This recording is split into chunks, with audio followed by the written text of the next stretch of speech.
beats to the dirty.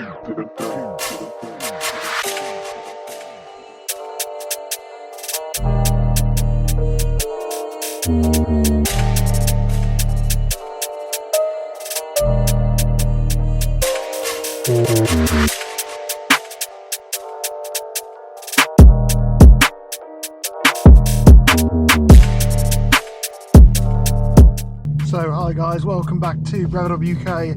We're back out in one of our lovely cars this week. It is the Stage 2 BMW M235i. It's running approximately about 412 brake horsepower. It's got uprated decats, intercooler, charge pipes, all the things you want out of one of these cars. Obviously this has the N55 engine in, not the B58 which is really popular these days, but the N55 still does its job of being a really solid engine and great at being tuned. So this one is finished in all black with the competition style, or CS style wheels should I say, finished in gunmetal grey, fully black, ceramic coated, really lovely car. This got all the little M styling bits onto the wing mirrors you can see just there, wing mirrors, side skirts, front splitter. Like I said, all the little bits which make one of these cars really great to look at and distinguishes it over a stock one.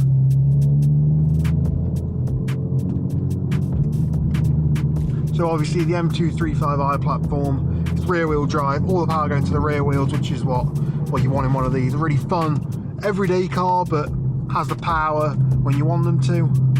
Also it's mated to the ZF gearbox, ZF 8-speed, which, I mean, in terms of modern gearboxes, I still personally prefer the DCT, but this one is pretty faultless, to be honest. You just don't get such emotion when you change the gears, but it's probably a bad day-to-day gearbox, having the 8 gears, being a bit smooth, being single clutch. But yeah, just a really great all-round car, this. And as I'm pulling out, lovely little M8 there. I think that's San Marino blue, really lovely colour. Maybe one day, eh? So this one specifically obviously has the Pro navigation up there. Has the start-stop, which is a bit annoying. I'm not too sure how you turn that off. There we go. Has the start-stop, which, as I said, turn that off. Has a lovely retrimmed steering wheel. Not too sure who retrimmed this, but it's got the nice red stitching, red 12 o'clock marker, and has these lovely metal shifter paddles just behind them. So now onto a bit of a main road now. Let's see what this power is all about.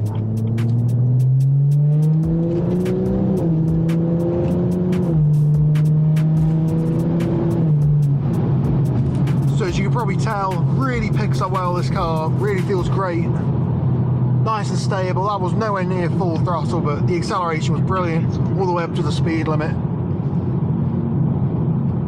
I personally own an E92 M3. Since the last review I did on one, I had to go out and buy one because I enjoyed it that much, but one of these I'm sure has pretty much the same power. Might not be as fast around a track, but wow, you can really feel how modern this car is in comparison.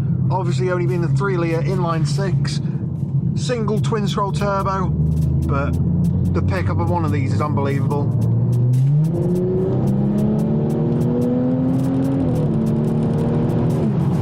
Yeah, really takes up and goes. This car actually has a nice little aftermarket boost gauge just to the right of the steering wheel and the clusters, so you can see all your little information on there. I'm sure you can toggle through that, but the customer set it up, so I'm not going to mess with it. Better not as well whilst I'm driving, probably not the safest thing to do. But yeah, one of these, great all-round car. Being 8-speed, being a pretty modern car, still probably will return you about high 30 mpg on the motorway, probably mid-20s round town. Still being a 3-litre, like I said, over the Golf R's and things, which are really the comparators of these. I prefer these, a lot more fun to drive, get a lot more of a driving experience from them, and especially one of these which has been played with a bit. You really get that extra bit of power from the 3-litre, whereas like the Golf R's and things, just they're great, but they're always going to be a 2-litre 4-cylinder, whereas can't be a 3-litre. So I'm going to approach this roundabout, see how it handles around it. I'm sure it won't be too bad, won't be too rough on it, obviously not my car. So feels pretty stable. I'm sure if I gave it a few blips it would step out on me, but not about to do that today.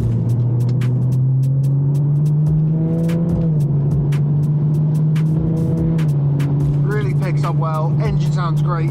These N55s, really the M235i is basically just the old M2, the M2 non-competition. They had the N55 lump. A few little tweaks to it, obviously, bigger, wider body, but pretty much you can tune these to the same power as the M2s were. So I'll put it into sport now, whacking into sport gearbox as well. Some cars I really find that the interior just has way too many buttons just for the sake of having them, whereas the BMW interior is kind of, they're made to be driven well. There's police there, so let's bang this into comfort mode because I am not in the mood to get stopped today. Nice and quiet, crawl past. So that's a great thing with this car, you can whack it into comfort mode, everything gets quiet, everything turns down.